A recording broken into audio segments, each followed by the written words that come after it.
வணக்கம் நண்பர்களே. பகவான் கிருஷ்ணர் எப்போதெல்லாம் நமக்கு உதவுவார்? பாண்டவர்கள் சூதாட்டத்தில் நாட்டை இழந்து காட்டில் வாழ்ந்தனர். பாஞ்சாலியும் உடன் இருந்தாள். ஒரு நாள் ஓய்வாக அறுவரும் அமர்ந்து பேசிக் கொண்டிருந்தனர். கண்ணனை பற்றிய பேச்சு வந்தது. கிருஷ்ணன் கருணை கடல், எளியவர்க்கு உதவுபவன், தீமை கண்டு பொறுக்க மாட்டான், எல்லாம் வல்லவன் என்று கண்ணனின் புகழை ஒருமனதாக அனைவரும் பேசி மகிழ்ந்தனர். கண்ணன் கருணை கடல்தான், தீன இரட்சகன்தான், ஏழைகளுக்கு இறங்கி அருளுபவன்தான்.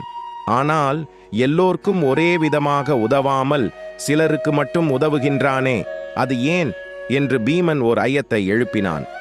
நமக்கு சூது போரில் உதவாத கண்ணன் திரௌபதிக்கு மட்டும் உதவினானே, ஏன் என பீமன் வினவினான்.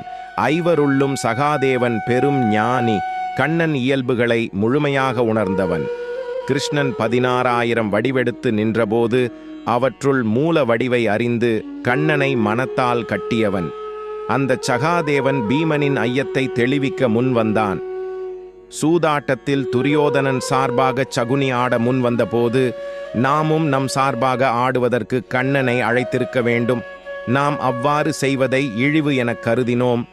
ஐவருக்கு மோதும் போர் மட்டுமே தெரியும், சூதுபோர் தெரியாது என்று உலகம் பழிக்குமே என அஞ்சி அவமானமாக கருதினோம்.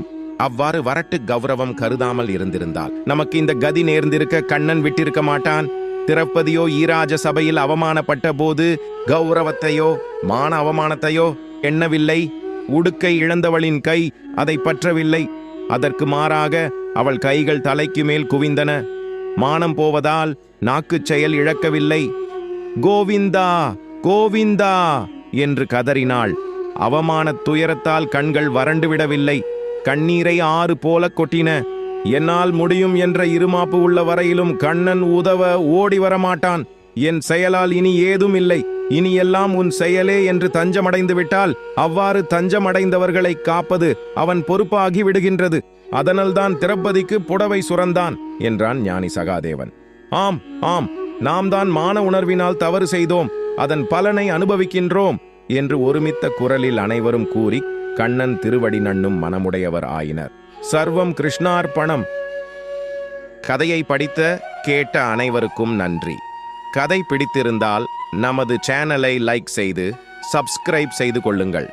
நன்றி, வணக்கம்.